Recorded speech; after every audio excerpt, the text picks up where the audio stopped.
Hi friends, మీ ఇంట్లో వెండి పట్టీలు, చైన్స్, అలానే రింగ్స్ నల్లగా మాడిపోయి ఉంటే రూపాయి ఖర్చు లేకుండా వాటిని ఎలా తెల్లగా మార్చుకోవాలో చూపిస్తాను. వచ్చేయండి. ముందుగా ఒక చిన్న గ్లాసు పెరుగు తీసుకోండి, పుల్లటి పెరుగుని. ఈ తీసుకున్న పెరుగులో మీరు తీసుకున్న వెండి ఐటమ్స్ అన్నిటిని వేసేసుకొని అవి మునిగే వరకు వాటర్ని యాడ్ చేసుకోవాలి. యాడ్ చేసుకొని ఓవర్ నైట్ నానబెట్టి వదిలేయండి. నెక్స్ట్ డే చూపిస్తున్నాను చూడండి. అలా స్పూన్తో కలుపుతుంటే దానికి ఉన్న మట్టి మొత్తం వదిలి చూడండి ఎలా బ్లాక్గా కనిపిస్తుంది. ఇప్పుడు పనికిరాని ఏదైనా టూత్ బ్రష్ని తీసుకొని దాన్ని స్లోగా తోముకోవాలండి. నీట్గా వాష్ చేసుకోవాలి.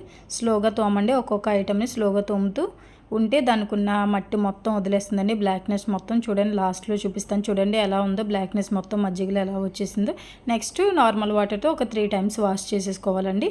వాష్ చేసేసుకొని కాటన్ టవల్ ఏదైనా దాని మీద వేసేసుకొని నీట్గా తుడిచేసుకోండి. అంతేనండి, సింపుల్గా ఎంత నల్లగా ఉన్న వెండినైనా తెల్లగా మార్చేసుకోవచ్చు ఈ టిప్ ఫాలో అయ్యి.